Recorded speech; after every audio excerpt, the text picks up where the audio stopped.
To regrip a club, you need at least these items. First of all, you need the club you are going to be regripping. You need the new grip, obviously, grip solvent, tape, and a utility knife. Now, oh, you need an old t-shirt and a new t-shirt.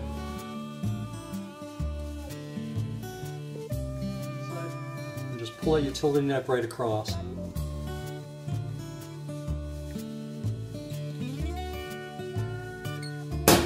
Flip it to the other side, do the same thing. If you have a hook knife on your utility knife, this works way better. But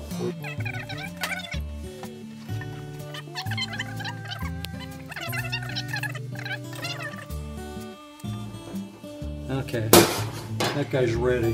This next one, and this is a little more difficult. Now you can do this with a screwdriver, but I really recommend getting one of these tools. And it's actually a grip removing tool. So what we want to do is with just the slightest little bit, we're going to get this little rascal started underneath there. Just the tiniest of bit will help. Give it a couple little turns. Now I've only got that in there about a ½ an inch, but that will be enough. I can put just a little bit in the edge of that corner there. Just a drop. If you notice, this is pretty messy. I'm actually doing this at my wife's kitchen sink, so she's watching, so if she yells at me, that's the mean woman you hear in most of these videos. Put a little more solvent. I actually, in my shop, I put this little guy in my repertoire. Helps a ton. I can suck a little bit of the solvent out, either shoot it in the sides of the grip, or just add it to that little opening as I go. Again, we're trying to distill this down to the least common denominator, stuff that you may have in your garage. So, you know, you can spend $300 or $400 on equipment to do this. Don't do it. To save 40 or 50 bucks, you don't want to spend $300 or $400. That's when you become a golf course owner.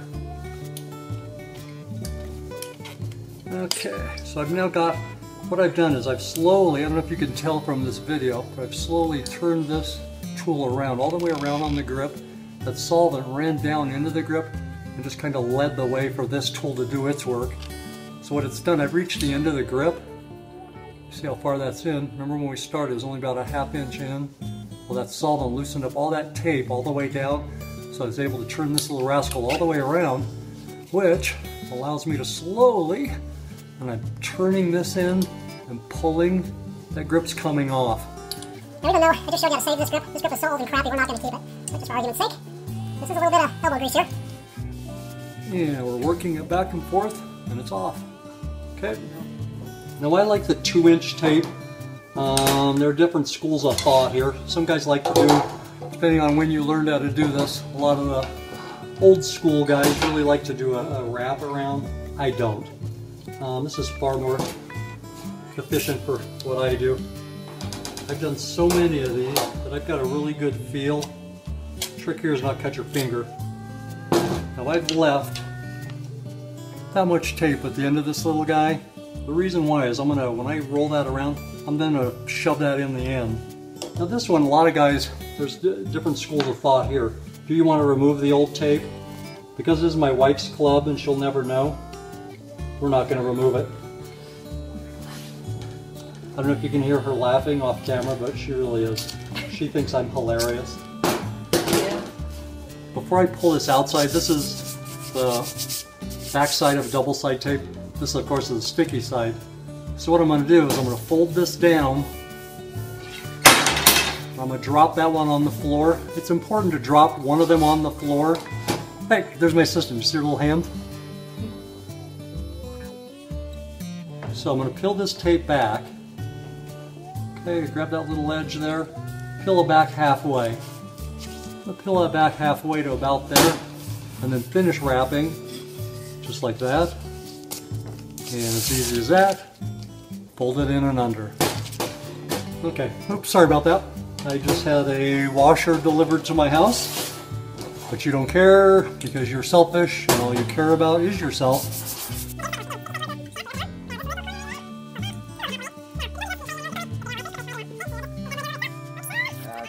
Take that, twist it, and push it into the end of the shaft. So I'm going to put T in the end, keep the solvent from running out. Before I do this, I also want to grab just a little container of some kind. I'm going to use this little guy. You can see it upside down.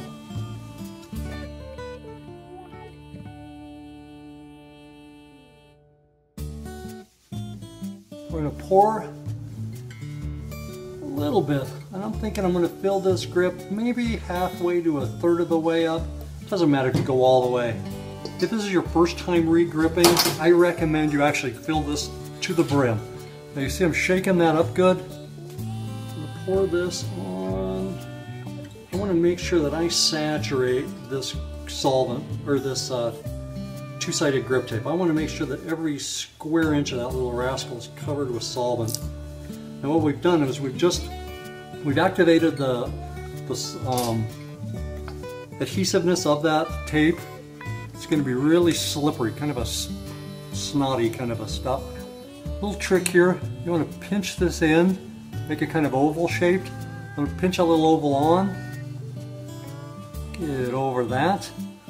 Now, what's going to happen here, if I just start sliding this on, is that grip solvent's going to shoot out the end of that grip. That's what I want to do here. I'm going to take this cloth and just put it over the end.